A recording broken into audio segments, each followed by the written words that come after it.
Hello and welcome to this event. My name's Claire Armitstead. I'm an editor at The Guardian. And I am absolutely delighted to be meeting Reni Eddo-Lodge because this book I came across earlier this year, and I have to say, it is one of the most lively, polemical books that I've read this year. How many people in this audience have read Why I'm No Longer Talking to White People? Not that many of you. Okay, great. You've got a great treat in store. So Reni is a sort of fantastically energetic blogger, and I think that the tone of the book it belongs to the blog era, but also a thinker, polemicist, and this is her debut. So a very warm welcome to Reni.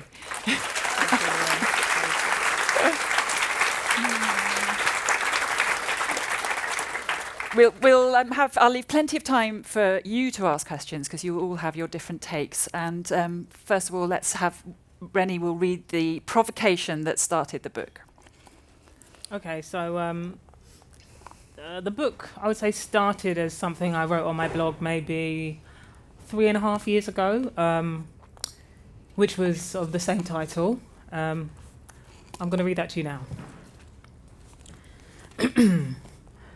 I'm no longer engaging with white people on the topic of race. Not all white people, just the vast majority who refuse to accept the legitimacy of structural racism and its symptoms. I can no longer engage with the gulf of an emotional disconnect that white people display when a person of colour articulates their experience. You can see their eyes shut down and harden. It's like treacle is poured into their ears, blocking up their ear canals. It's like they can no longer hear us. This emotional disconnect is the conclusion of living a life oblivious to the fact that their skin colour is the norm and all others deviate from it. At best, white people have been taught not to mention that people of colour are different in case it offends us. They truly believe that the experiences of their life as a result of their skin colour can and should be universal. I just can't engage with the bewilderment and the defensiveness as they try to grapple with the fact that not everyone experiences the world in the way that they do. They've never had to think about what it means, in power terms, to be white. So any time they're vaguely reminded of this fact, they interpret it as an affront. Their eyes glaze over in boredom or widen in indignation.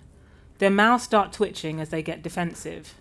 Their throats open up as they try to interrupt, itching to talk over you but not really listen because they need to let you know that you've got it wrong. The journey towards understanding structural racism still requires people of colour to prioritise white feelings. Even if they can hear you, they're not really listening. It's like something happens to the words as they leave our mouths and reach their ears. The words hit a barrier of denial and they don't get any further. That's the emotional disconnect. It's not really surprising because they've never known what it means to embrace a person of colour as a true equal with thoughts and feelings that are as valid as their own. Watching The Colour of Fear by Lee-Man-Wah, I saw people of colour break down in tears as they struggled to convince a defiant white man that his words were enforcing and perpetuating a white racist standard on them. All the while he stared obliviously, completely confused by this pain, at best trivialising it, at worst ridiculing it. I've written before about this white denial being the ubiquitous politics of race that operates on its inherent invisibility. So I can't talk to white people about race anymore because of the consequent denials, awkward cartwheels, and mental acrobatics that they display when this is brought to their attention. Who really wants to be alerted to a structural system that benefits them at the expense of others? I can no longer have this conversation because we're often coming at it from completely different places. I can't have a conversation with them about the details of a problem if they don't even recognise that the problem exists. Worse still is the white person who might be willing to entertain the possibility of said racism, but who thinks we enter this conversation as equals. We don't. Not to mention that entering into conversation with defiant white people is frankly a dangerous task for me. As the heckles rise and the defiance grows, I have to tread incredibly carefully, because if I express frustration, anger, or exasperation at their refusal to understand, they will tap into their pre-subscribed racist tropes about angry black people who are a threat to them and their safety. It's very likely that they'll then paint me as a bully or an abuser. It's also likely that their white friends will rally round them, rewrite history, and make the lies the truth. Trying to engage with them and navigate their racism is not worth that. Amid every conversation about nice white people feeling silenced by conversations about race, there is a sort of ironic and glaring lack of understanding or empathy for those of us who have been visibly marked out as different for our entire lives and live the consequences. It's truly a lifetime of self-censorship that people of colour have to live. The options are speak your truth and face the reprisal, or bite your tongue and get ahead in life. It must be a strange life, always having permission to speak and feeling indignant when you're finally asked to listen. It stems from white people's never questioned entitlement, I suppose. I cannot continue to emotionally exhaust myself trying to get this message across, while also towing a very precarious line that tries not to implicate any one white person in their role of perpetuating structural racism, lest they character assassinate me. So I'm no longer talking to white people about race. I don't have a huge amount of power to change the way the world works, but I can set boundaries. I can halt the entitlement they feel towards me, and I'll start that by stopping the conversation. The balance is too far swung in their favour. Their intent is often not to listen or learn, but to exert their power, to prove me wrong, to emotionally drain me, and to rebalance the status quo. I'm not talking to white people about race unless I absolutely have to. If there's something like a media or conference appearance that means that someone might hear what I'm saying and feel less alone, then I'll participate. But I'm no longer dealing with people who don't want to hear it, wish to ridicule it, and frankly, don't deserve it.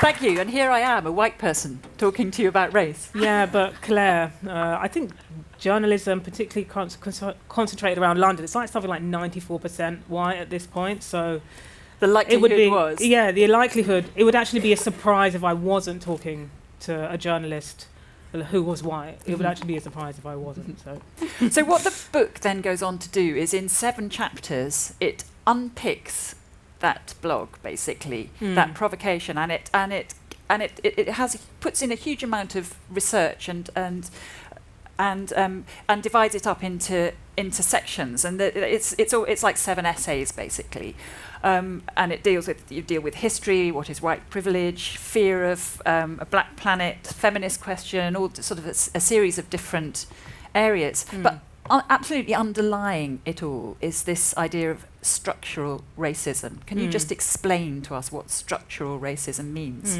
I think I use it to describe, institutional racism is another word. I use it to describe the disadvantage that is basically built into the structures that we rely on every day, that we expect to treat us equally. So some of the sort of like headline bits of research that I used for the book when I laid out the life chances of a young black boy's life in chapter 2 is, situations like the DW, Department for Education actually released some data a few years ago that basically showed that a black boy was much more likely to be excluded from school than his white counterparts. When it comes to higher education in particular, young black adults are much less likely to get into the country's top institutions. When it comes to schooling again, by the time of year 6 SATs, black children are more likely to be marked down by their own teachers. This is the most shocking thing of all, by their own teachers. Yeah, exactly. And then if those papers are remarked by somebody who doesn't know who it is, they come up with different. Like an external examiner, they'll get a higher mark basically. And I know that not everybody wants to go to university, but I think that trajectory shows disadvantage in education at every step of the way.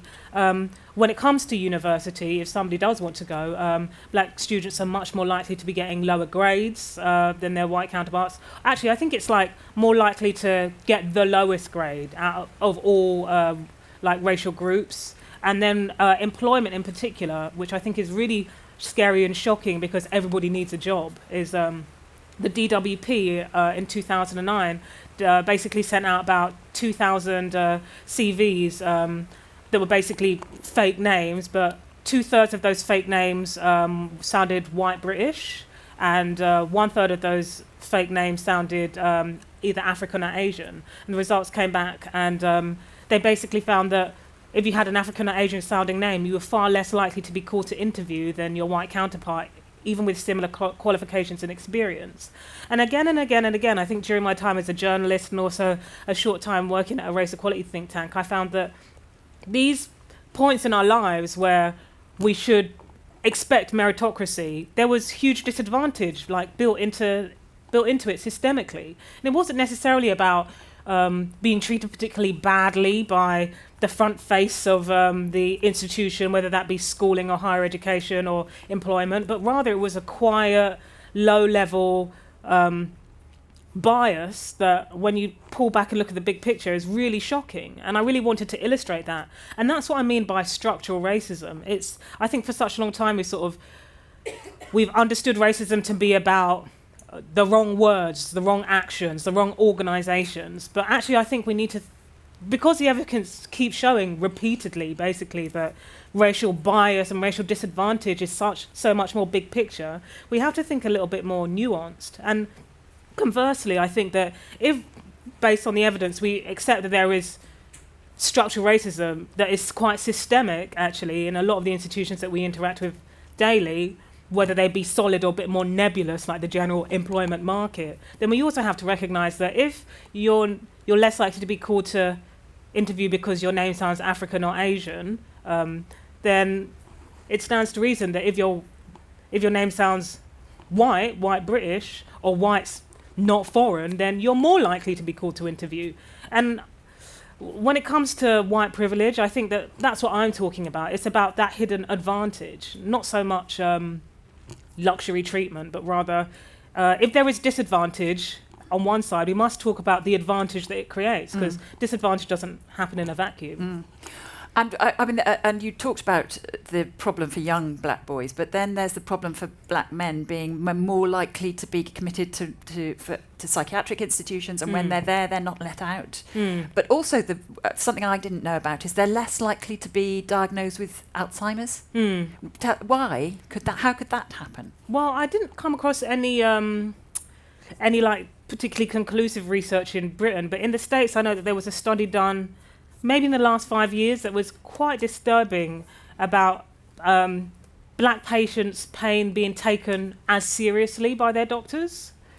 I don't know if the case is the same in the UK, but that was pretty disturbing. I suppose, particularly when it comes to mental health care, what I found, and this was based on the David Bennett inquiry that was released in 2003, who was a psychiatric patient who died while he was basically under the care of the NHS, was the inquiry basically concluded that black patients were being treated at a disadvantage because they were being seen as more aggressive.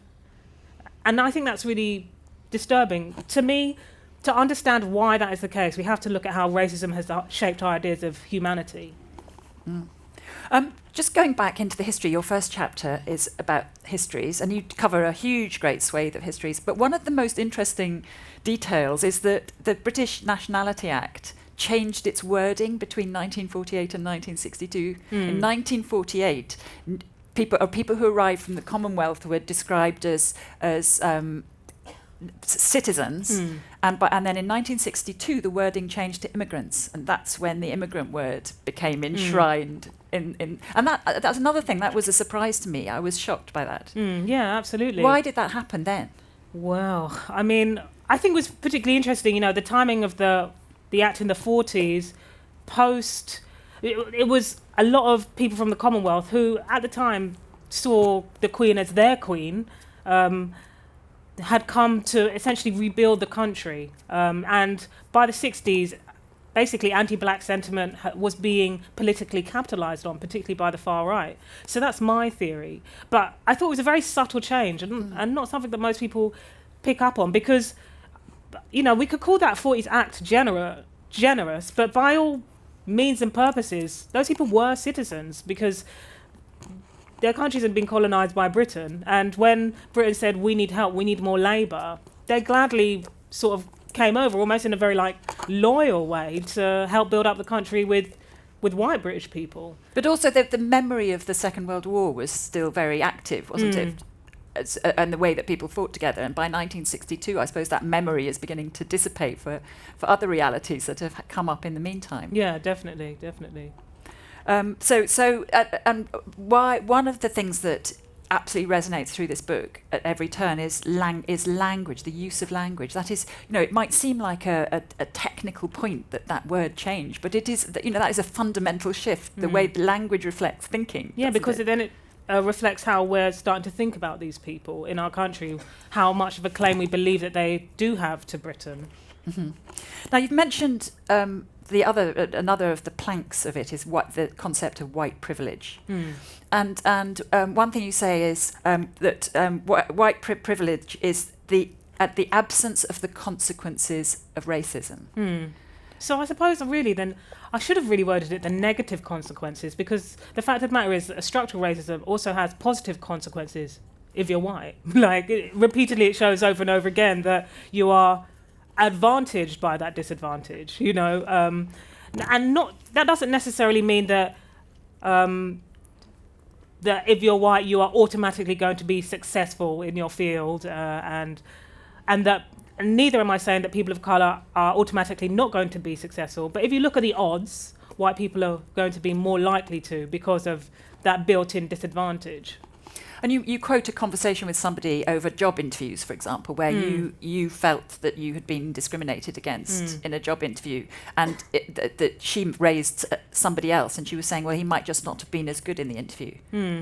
I mean, yeah, it was interesting, that one, and I would be quick to say that I don't think the book's sort of biographical in any, or autobiographical in any way, but I wanted to include that because I know it's very unhealthy, but when I got my feedback for the interview, I did a bit of sleuthing and found out who got the job. And I found out with somebody with basically identical qualifications and experience, And there's a number but the only difference is that this person was white. And there could be other factors in it, the fact that perhaps they had been involved in closer networks of the organisation. There may have been some nepotism there. But to me, it seemed quite very clear cut. They might have done a better interview. Maybe, but I mean, what's really important to remember, and why I included that personal story in there, was because behind these big picture statistics are real people, and I inserted myself into the narrative at that point as a real person. But for every X% of this, or more likely or less likely than that, there are real people's real life chances at hand. And I don't want to complain too much about that particular incident, because I've done all right, and probably if I got that job, maybe I would have been horrifically unhappy. But I thought it was a good way to illustrate what that's all about, really. I mean, it's one of those things that, what lies underneath your conversation with that person is actually we know that goes on. Well, absolutely. But that doesn't mean it might not have happened in that instance, which is part of the difficulty of addressing those sort of inequalities, isn't it? Well, yes. So for every roadblock to a life chance, there are a number of different ways for which that person cannot verbalise it.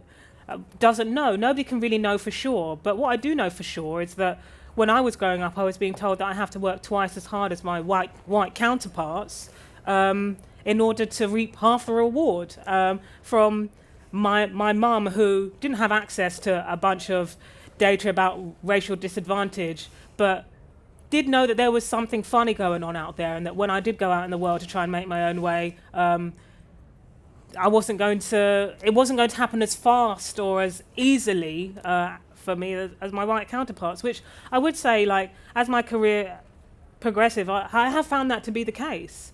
And the more senior I find myself in my career, sometimes people have got in touch with me and they've gone, oh, but Reni, how can we complain about this? You're doing fine, the book's selling great and you're basically famous now. And I'm like, the fact of the matter is, the fact that I'm one of few in this sphere speaks to me at the inherent bias in the sphere. So it's not actually about me individually doing well.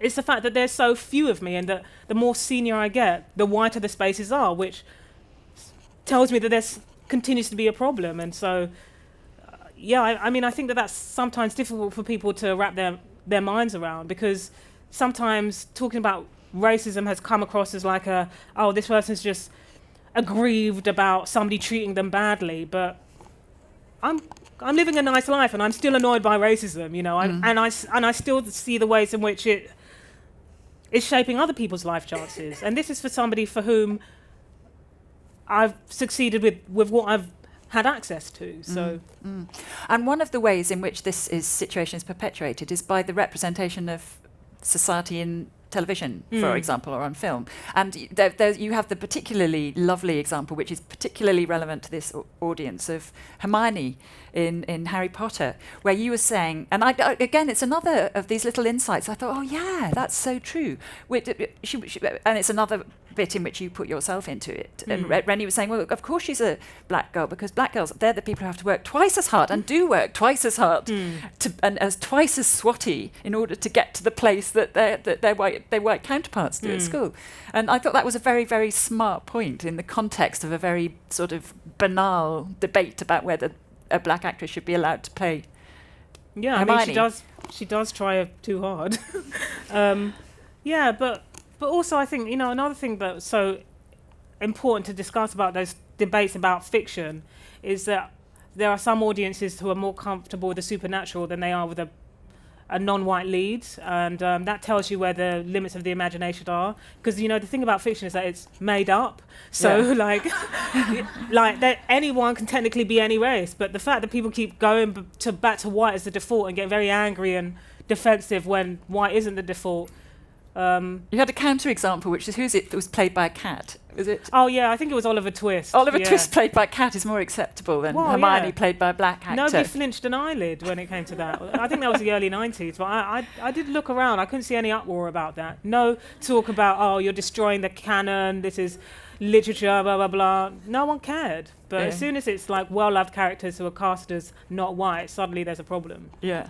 And then you lay into, very entertainingly, into quite a few other sort of very successful recent things, including Lena Dunham's Girls, for how it just it just isn't representative. It's and I don't know. I feel like that's a debate. I don't wish to die on a hill for that one, but.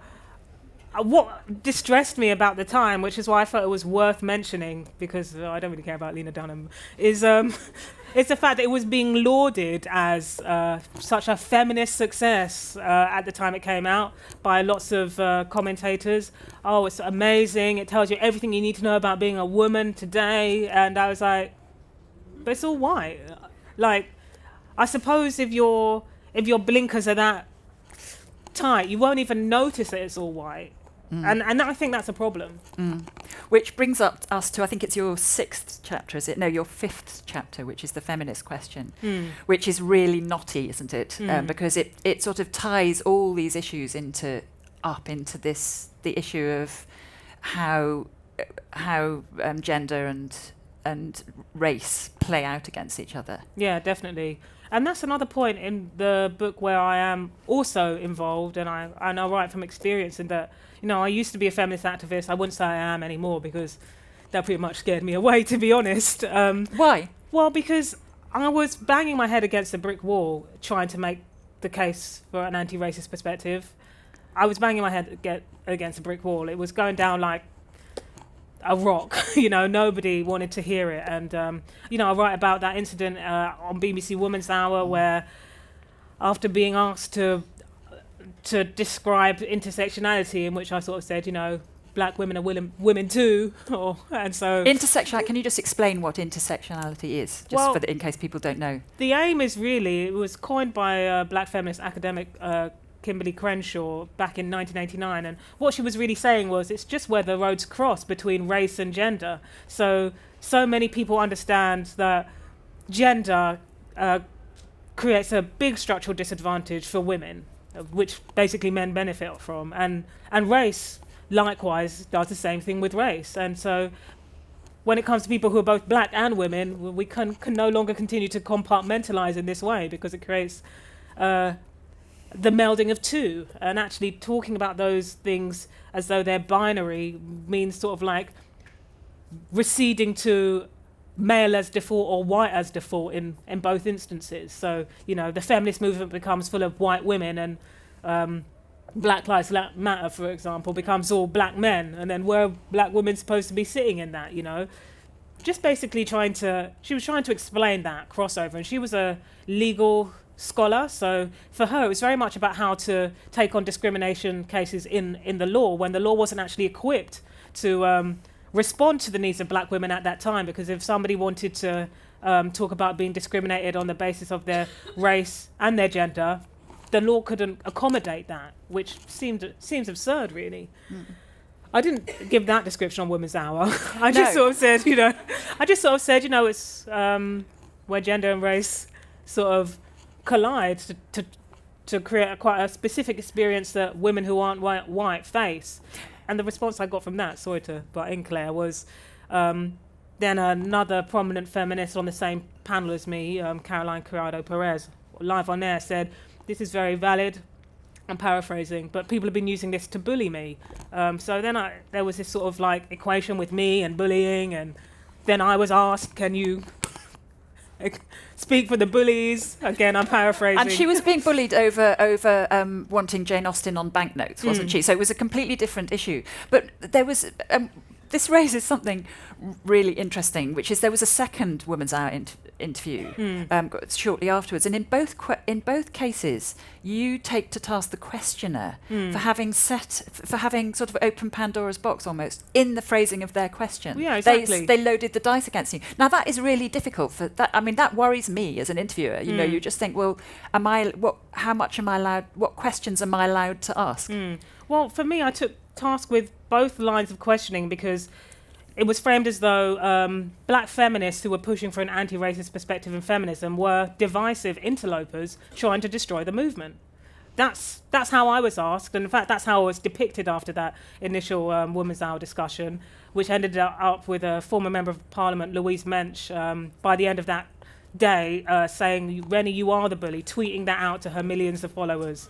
And so I was then quickly positioned as an angry, destructive, divisive person for trying to be anti-racist, and that was actually in line with white feminist responses to my work at the time, which was just hugely defensive and hugely upset that I would even raise the white dominance of the movement. And that was me. And then when Kimberly Crenshaw, who actually coined the word, went on the same show shortly after, it was again that same kind of line of questioning. And she said that what the interview said to her was aren't you closing down the debate, diminishing empathy? And what you said, your response in your essays, you say that is a meme, which actually then makes me into the other. Who you're making me seem like it's a cliche, but it then makes me seem like a bully. It's going back into that. Well, I must say, whoever did the research for that show took that line, that narrative from basically white women columnists, some who write for your paper, who instantly had an issue with the idea of intersectionality. Instantly had an issue and were very, very upset at any push for an anti-racist perspective. And I think the reason why is because they felt implicated. They felt that by discussing this, people like me were saying, "You are racist," which is not what we were saying. That's not what we were saying. And so, that's the reason why I think after that year I was like, I'm not a feminist anymore. And actually, just a month after that whole situation, I actually wrote the opening essay for this book, which and in that I spoke about all of the reasons why I couldn't. It was a lot of my experience in the feminist movement, to suggest that intersectionality shuts down debate when actually I think it opens up a corner of the discussion that is so often overlooked. It's a gross misrepresentation. And I think a lot of those women, they didn't even really apologise, actually, with the exception of Caroline Criado-Perez, who, once Louise Mensch weighed in, was like, "Oh, I sort of started something here, sorry about that." She did apologise, but many other women, again, some of whom write for your paper, have never really... I'm just saying, like... I say it's not I. They call themselves journalists, and then they grossly misrepresent an issue, don't do their research, and then when the ideas just carry on without them, they don't apologise. And as you can probably tell from reading the book, I'm not happy about that. But again, I want to come back to that thing about the meme, this idea of a meme, because you use memes against me, people like me, like wishy-washy, middle-class, liberal guilt you talk about, which is using a meme against people like me.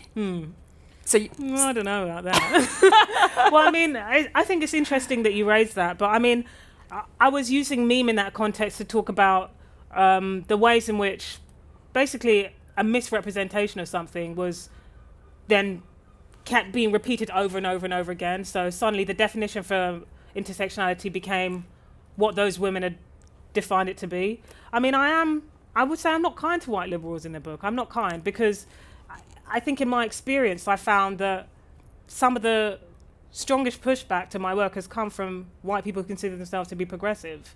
That being said, I've also felt very heartened, I think, by some responses to the book in which some people who felt that their progressiveness was being confirmed by what they consume and what they read and what they watch and what they share on social media, but didn't really do anything, their thinking has evolved into a bit more of a committed anti-racism, because I do think it's about more than what you say you are and what you read. It's about what you actually decide to do with your skills and your resources and your networks of influence. So another one of your chapters deals with the fear of a black planet, and you come up with this figure that an epidemiologist came up with, that the population of the UK will be predominantly non-white by 2066, isn't it? Yeah. And how that figure has been misused, or whether indeed that figure is true. I mean, you didn't seem to question whether that figure was actually true. No, I didn't question whether it was true. I used it and mentioned it because basically Nick Griffin of ex-BNP fame repeats it over and over and over again in a lot of his literature. When I spoke to him for the book, he again repeated it. So my question is not so much whether it's a true prediction, but rather what's wrong with that? What is the problem? What is actually? Because I'm not sure if there really is a problem with that. And when I asked him, he said, well, I consider that to be a racist question. And I said, but why, Nick? Why? And I was like, I think you're being a bit doom and gloom here, considering that people like me are roughly about 8% of the population. Like, even if we do take over numerically, in terms of the corridors of power, it's not really changing. So, we could almost certainly have a situation where non-white people are the majority, but still have no material or tangible access to changing laws or the most senior positions of the criminal justice system. I mean, I think that even if non-white people are the majority across Britain, probably the structural racism would continue. So, yeah, I mean, but the question is, why is that an issue? And what I talk about in that chapter is, I hark back to some of the comments that Enoch Powell made in the 60s about, one day the black man will have the whip hand over the white man. And I think that why some people consider that number to be a problem or that projection to be an issue for this country is because there's a tacit recognition that being a racial minority in this country means discrimination, right?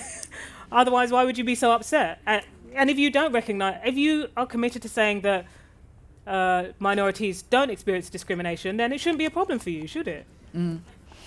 And part of your research base is the UK, obviously, but part of it's the States as well. And there are surprising ways in which the States are ahead of us. For example, in the way that they positively discriminate in sport. Oh yeah, with the Rooney rule. Yeah, to explain that. Yeah, so that was interesting. In Scotland, there is in 2015 there was not one single football manager in the elite league or whatever. Yeah, so a black manager.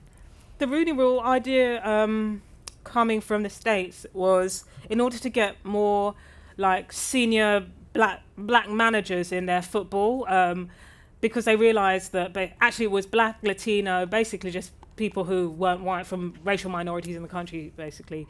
The solution was a kind of positive discrimination, but not one that selected perhaps an all non-white shortlist, but instead it was just consider at least one person in your pool of interviewees, basically. And they managed to really boost representation as a result of that. So it wasn't like a rigid percentage target, and it wasn't an all black shortlist or anything like that. It was interview white people, but you have to interview at least one non-white person, which basically put people in front of them that they wouldn't have considered but were equally talented with and qualified.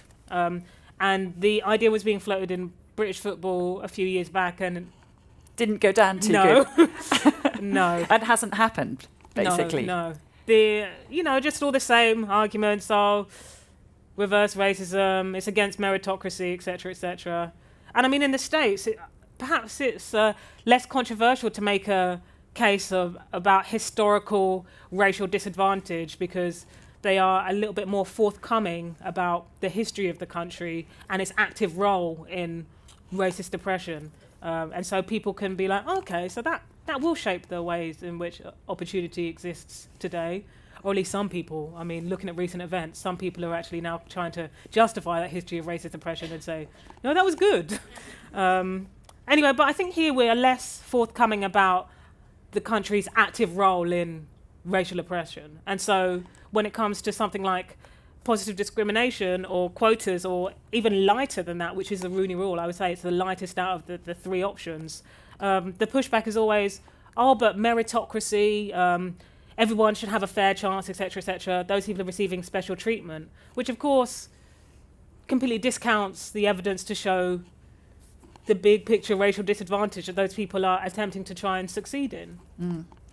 Now, so what I've been doing so far is we've been sort of talking through the chapters as you lay them out. But one of the things that comes out of it is if you read between chapters, some interesting paradoxes come up. For example, you suggest in your chapter on feminism that the idea of what is working class should be redefined from a white man in a flat cap to a black woman pushing a pram. So, i.e., the working class, the person who is most disadvantaged is the black woman pushing a pram.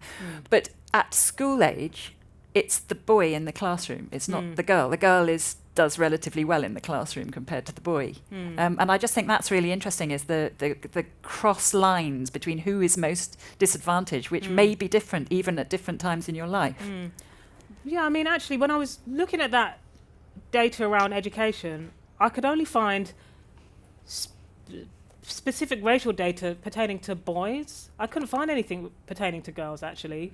So I don't know if saying that pinpointing the black boy's disadvantage in that context, actually, I don't know if it follows that the black girl is more likely to succeed in that context. I couldn't tell you.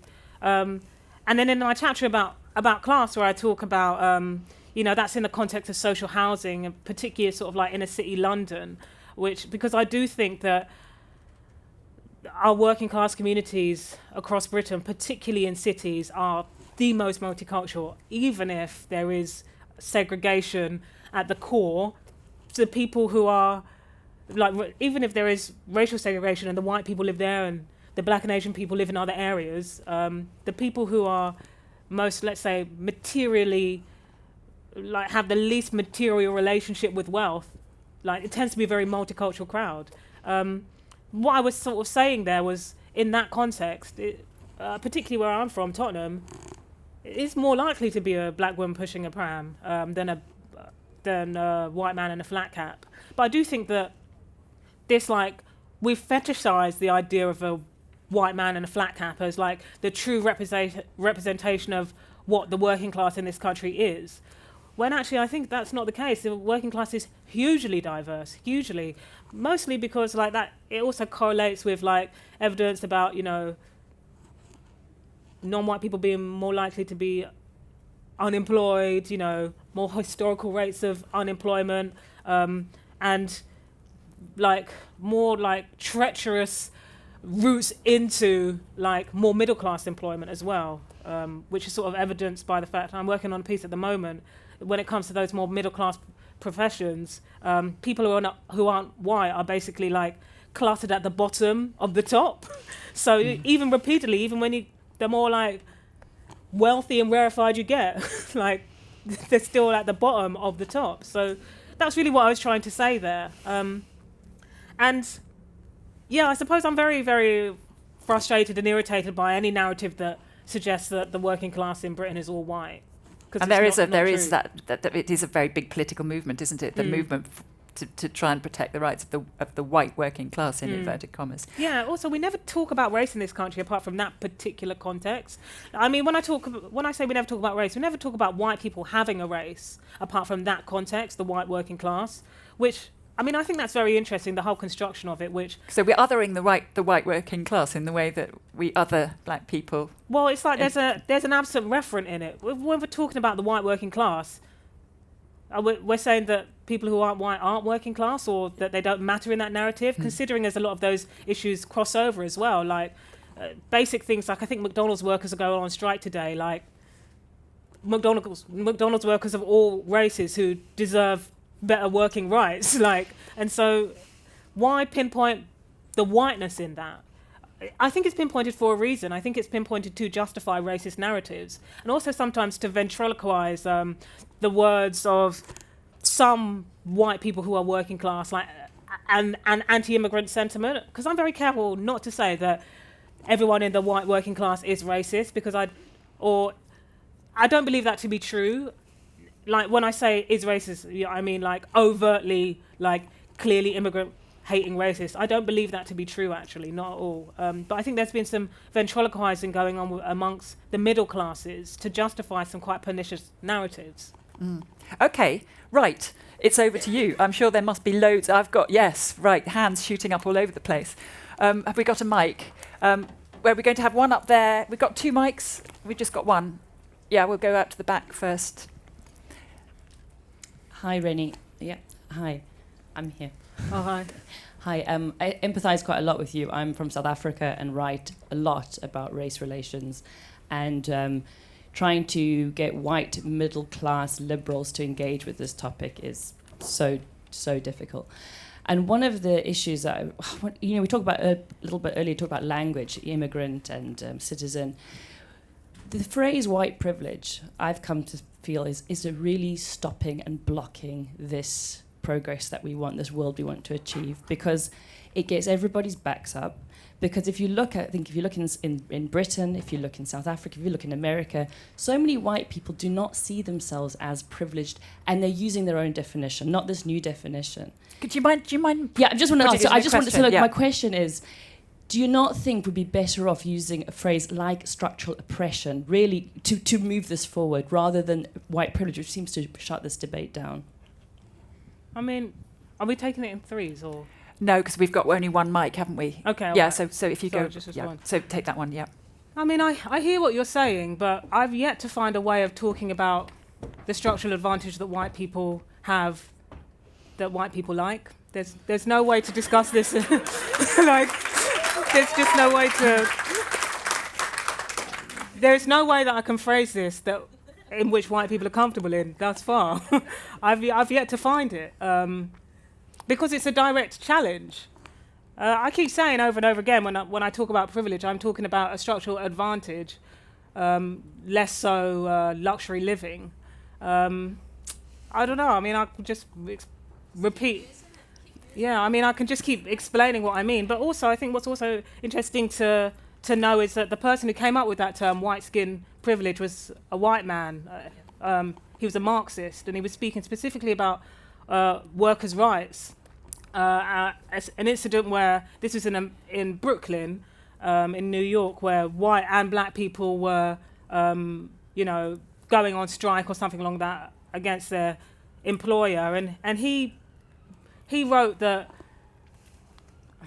I might have to find the quote, but he said something along the lines of, "But the white workers' benefit is rooted in the black workers' disadvantage," and so. I don't know. I think that I'm not sure we can ever talk about the structural disadvantage without referring to the system that's doing it. I can't remove that from the equation. I feel comfortable doing so. But another thing that I would also say, which is I think a bit more of a direct challenge, is that in my experience in the publication of this book. I've been pleasantly surprised by white people's reactions in terms of there has been some shutting down, and there has been some crying and screaming and tantruming, but there's also been a lot of people who are just curious and interested and want to know what on earth it's all about. So, thank you very much. Yep.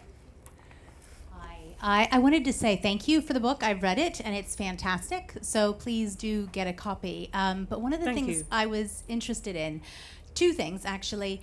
One, I wondered if you could speak to, there was a mention of things being better in the US, and I don't think they are, but I think one of the things that's interesting is if you could speak to the current, what's going on weekly now with pulling down of Civil War statues, and also just yesterday, a Fox News commentator crying on TV saying she didn't want to talk about race when she was defending Trump. So I think there's something going on there. And the second question I have is a bit of advice, which is that I have a mixed race daughter, and I've never talked with her very much about race, and I would like to more because I see some of the reactions she gets from school, and I think actually when teachers have labeled her angry or belligerent or just a difficult child, I wonder if that's partially due to her race, because she has consistently been in school with lily white, students. Can I stop you there, because that's two quite complicated questions.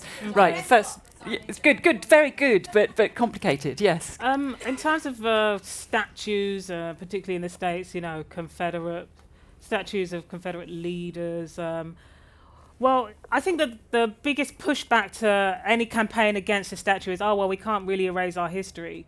But I think that knowing about history is about being open and curious and willing to learn, not uncritically celebrating people. And I think that it's quite important that we know what these things stand for. And so sometimes I think it's a little disingenuous when people say, don't pull down that statue because you can't just Tipex history, because I'm like, yeah, but you're not being very forthcoming about the active racial oppression that they did. Like, the fact of the matter is, people can be two things. People can pioneer in this place and also be actively discriminatory in that place, and sometimes the discrimination feeds into the pioneering. In fact, I was reading this morning about a statue somewhere in the States that's dedicated to a man who's known as the father of gynecology, and the discussion about whether or not this statue should come down, for the people who are saying it should come down, is because in order for him to become the father of gynecology,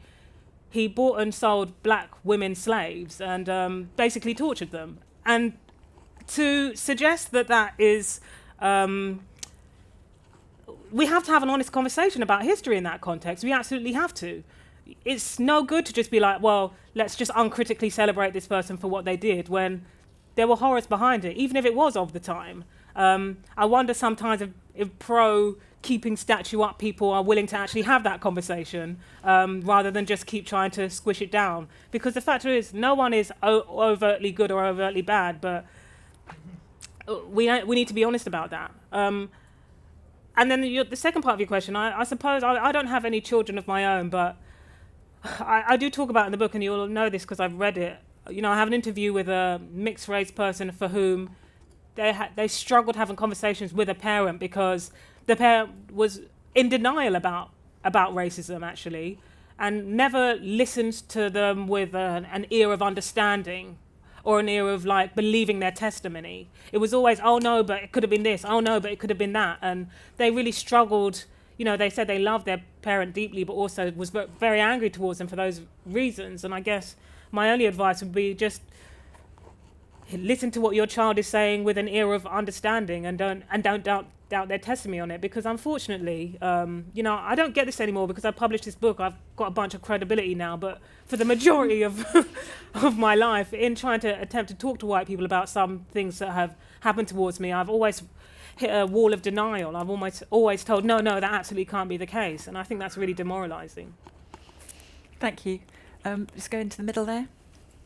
Hello, Reni. My name's Dave Drew, and I commissioned research for the Department of Work and Pensions on ethnic, you hold your mic a bit closer. Ethnic minority employment in the noughties, about 15 reports.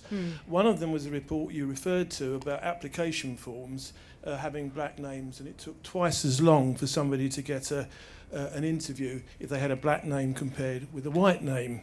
Thanks very much for signalling that one up, because there wasn't a lot of response when that report was published, except Theresa May said it was a complete waste of money, which I thought was a tremendous accolade for all that work we did. There are many ways in which positive action policies... Can you just ask a question? Just a question. I just want you to talk about the last part of your book, which was about anger, but also about positive action policies. There's lots of ways that can be done. Despite the last speaker, affirmative action policies and so forth that we use in the States, which have been quite successful up to a point, but have also been controversial. So could you comment on that? Thank you. In terms of whether affirmative action is good or not so good, I mean, I don't know. I mean, I know that I actually probably wouldn't be doing this if I hadn't done an affirmative action scheme. I wouldn't have actually I wouldn't have had access to the networks to write and be published full stop, because I'm from a background in which there was no other way. So, I mean, I think you're right. There are lots of different ways in order to redress the balance. But I guess the first step is always to recognise that there is a balance to redress. Yeah. Well done for getting up Theresa May's nose. And where's the mic? I can't see the mic. Yeah, we'll go up there, and then there's a lady in the middle. Are we entering an era, or an even greater era of white fragility? White fragility. Fragility. What do you mean by that? If we look again, recent events, Charlottesville and everything, and the Black Lives Matter movement, we saw the protest on Friday night where there was huge campaigning over White Lives Matter. But the Black Lives Matter movement came out of Trayvon Martin, came out of all the aggression against the black community and the breakdown of relations. So it seems like there's an increasing sensitivity when we talk about white privilege that white people are not willing to acknowledge it. Yeah, I think that in talking about race, I think that the vast majority of white people don't really think about race because, what with whiteness so often positioned as the default. If you are the default, what's there to think about? Everything else is measured against your own race. So everyone else is other, you're cool. But in this discussion, these increasing discussions of race in which my book contributes to, first it names that default. That's uncomfortable for white people. And then it points out the subtle, nuanced, and covert ways in which that default has created power and maintained it in many different ways. That's uncomfortable for white people to hear. And I think if you start to think about those things and you're white, you can feel implicated in it. That's uncomfortable. So it's all very uncomfortable for white people in my experience. It's very uncomfortable. And I think that there have been efforts to, let's say, keep the peace amongst our politicians, and one of those efforts is to not even mention difference between us. I think it's important to talk about difference because in order to point out power, you have to point out what the power is being measured against, right? So, but I think that because we've gone through such a long time of not really pointing out race, just even discussing it is an affront to many white people, I think. And sometimes if you talk about race just at all, it's like you're considered the racist for talking about race. So it's like this weird, circular, like just step around it, don't really talk about it, and that makes white people feel very fragile, I think. Because, I mean, what I'm writing about in this book is a dominant ideology, basically. And there are many different dominant political ideologies in our world that we can recognize, capitalism being one, patriarchy being another, and whiteness is one as well. And I think that can be upsetting if you've just been moving around in it and you don't even have to pay it any mind.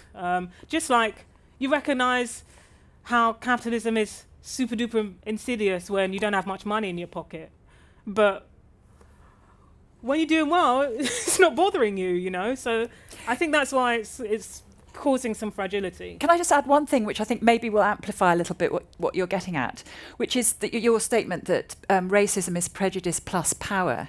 And what you're talking about is a very disempowered section of society in America who... And so where does that leave us? Well, I don't believe it's either or, but I do believe that if we're not talking about race and how its power shapes life chances, then when Black Lives Matter say, hey, please stop slaughtering us on the streets, some white people hear that and say, oh, well, what about me? So I do believe that if you don't believe that there is any disadvantage at all, which many people do, they don't believe there's any disadvantage, any racial disadvantage at all, then when this talk comes up, they start saying, what about my rights? What about my rights? And which is why I always say we must start from understanding that the disadvantage is there at the beginning of these political conversations. Otherwise, white supremacists start saying, what about white lives? Which, I don't have the numbers about the situation in the States off the top of my head, but it did seem like a disproportionate number of black men were being shot down by the police. Also it's a different political climate there. I feel the States is a much more militarized society than Britain. But I think nobody wants to hear that you occupy not just you as an individual, but you as a group, which white people are never really sort of described as a racial group, so that makes them feel uncomfortable. That you as a group occupy a place of relative advantage in comparison to another group. And some people are very, very resistant to that. And I think that can lead to radicalization, particularly when there are other levels of disadvantage going around. So, for example, basically just like material access to wealth. Particularly as, some of these things that Donald Trump's saying, like how he's going to bring back basically obsolete industries in order to placate these people. And that the reason why the industries are gone is because of bad, nefarious others trying to jump over the Mexican border wall rather than the ways in which these industries have evolved. It's just completely disingenuous. But I don't know, that's not the case that's being made. And that's worrying to me. Okay, I think have we got time for one more? We've got time for just one more, yes. Yeah.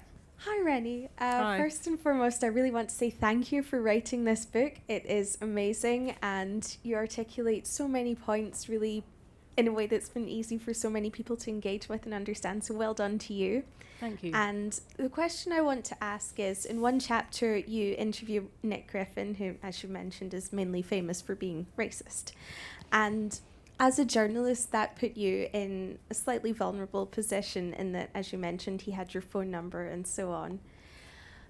But the way that interview was conducted, I found so impressive, because it wasn't as though the way it usually would be, a black woman being scrutinized by the white male gaze. You turned it over and you held him accountable. Could you talk a bit more about how you did that and how you managed to protect yourself in that situation?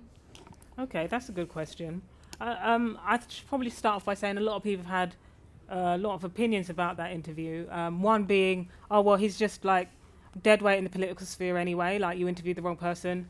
I tried to get in touch with Nigel Farage. Literally, I emailed over and over again, and his team would not give me an interview, right? Because I think that he's been so influential in the way that we think about race in this country in the last 5 years. Couldn't speak to him. I could have doorstepped him, but I thought that would have been going too far. So I did get in contact with Nick, but also because I was talking about some of his beliefs in the book, and I just wanted to call up and be like, did you say this? Did you say that? Just in my capacity as a journalist, I want to be accurate, because a lot of the things that I was referring to was he was very, very he was at his political peak in my late teens and early 20s, and so I do remember some of the things that he was saying. I wanted to just basically get confirmation from him that he was actually against mixed race relationships, in which he said he was.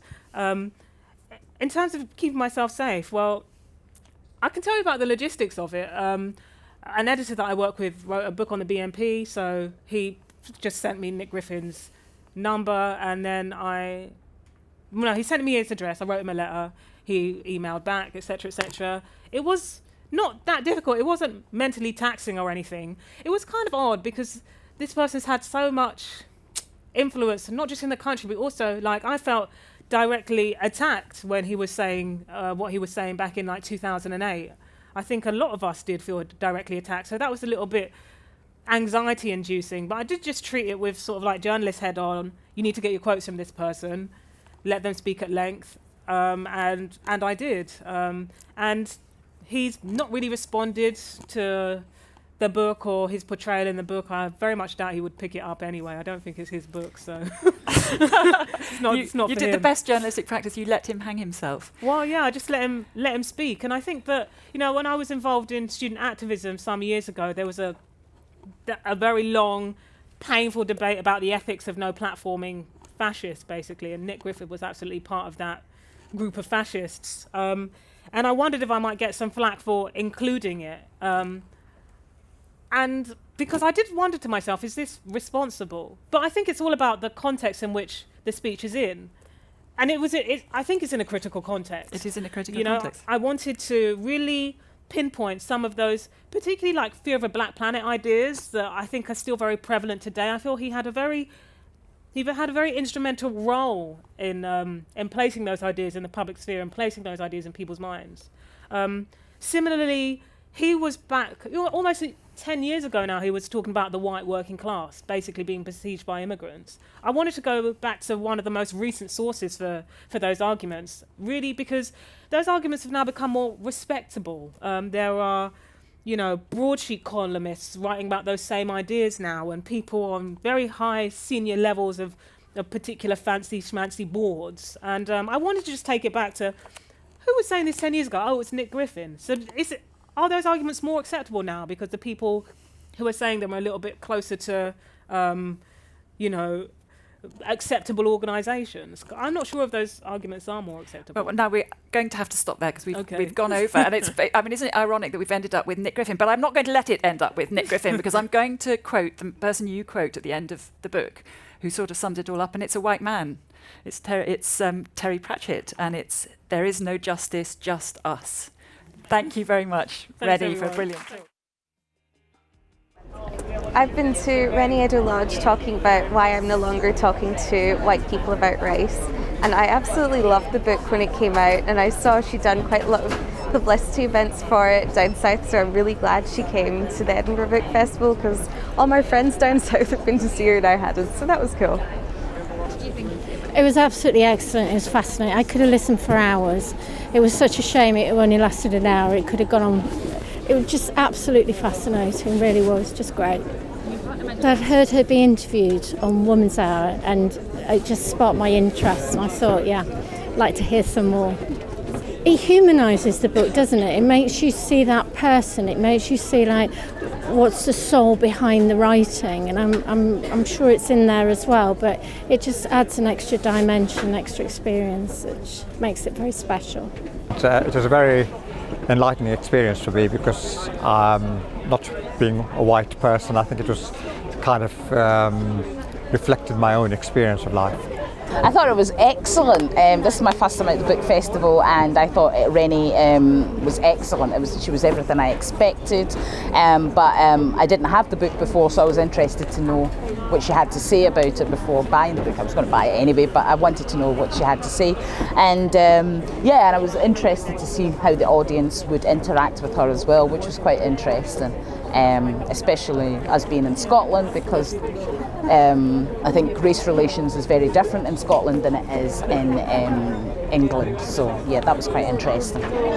Well, Reni is someone that I've been tracking and following for quite some time because her work is very pertinent to my lived experience. Her work has helped me understand the place I have within society and why some of the things I find challenging are challenging, but also to give validity to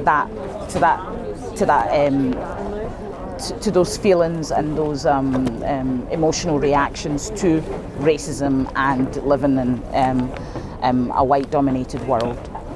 Oh, I think it was absolutely fantastic that we can have this open debate and discussion, conversation about it, where people were able to ask questions, and she was very articulate in terms of talking about the motivation and what inspired her and the reason behind obviously writing the book. That started out with a blog because she's a journalist and a blogger. So the book was actually born out of a blog and the response she got to the blog. Yeah, this is my first time at the book festival. This event drew me in because I'm interested, obviously, as a woman of colour living in Scotland, which is a predominantly white culture and race in society.